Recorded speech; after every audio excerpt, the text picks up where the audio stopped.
So this is something that I think generally people don't think about, stuff like this.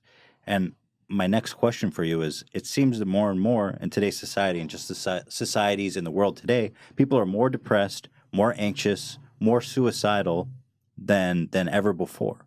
Is that a symptom of something unusual going on in our society? Is it just people that are more comfortable talking about it now? What is it? Why are so many people depressed? It's a good question. It's a good question.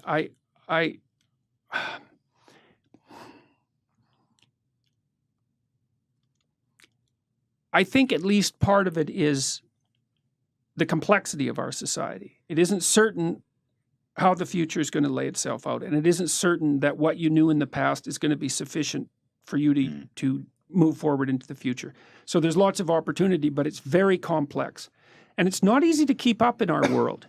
You know, like if you look around the world, you might think, well, the happiest people are those where the standard of living is the highest. That's actually not the case. Right. And you think, okay, but why wouldn't that be the case? It's like, what do you want? Malaria and death at 40? Obviously not.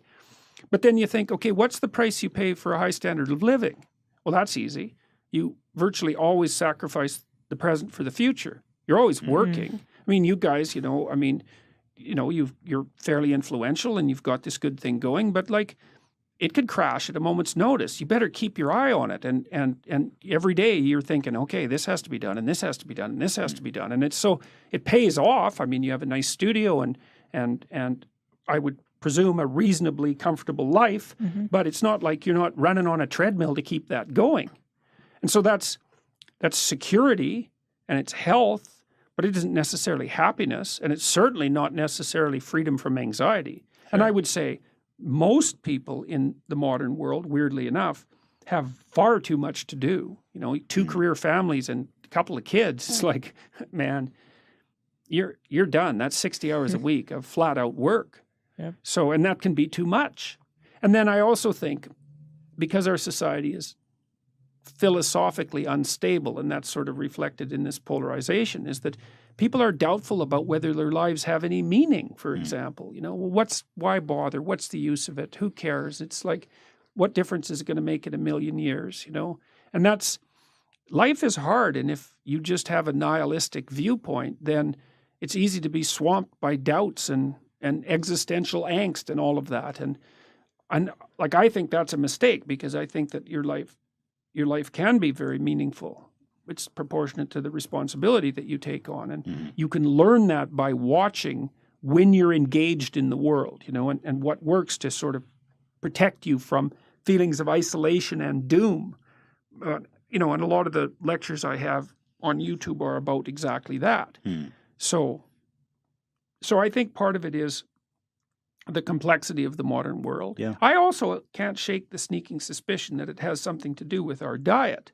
Really? Well, you know, I saw this. We know that obesity is like skyrocketed. Yeah. Okay. So, and probably the reason for that, it's not exactly certain. There might be complicated reasons for it, but certainly one of the reasons is that people eat far too many carbohydrates. Right. You know, I saw this video from World War II about and in one of the scenes they showed all these men in New York lining up to be inducted, and it's like, you know, 20 blocks of guys with no shirts on standing in line to be inducted. Every single one of them was bone thin. Do you think it's the insecurity and the negative feelings that come with being overweight, or the actual food? No. I think there's something wrong with what we're eating. Interesting. And, yeah, I mean, there's more and more evidence that dietary sensitivity, for example, is linked to conditions like schizophrenia. Really? And so, yes. Watch out for that bread, y'all. Well, and also, your gut bacteria, turns out, which you have a lot of, you have about 100 times more bacterial cells in your body than human cells. Which is really quite a freaky thing to think about. Luckily, they're quite tiny, because otherwise you'd be like a giant amoeba, you know. But the gut biome produces a lot of neurochemicals, and so it does play an integral role in the regulation of your mood, which is also a very strange thing. I've been following that, just how bacteria is starting to play more in human health, like probiotics and stuff like this can regulate your mood.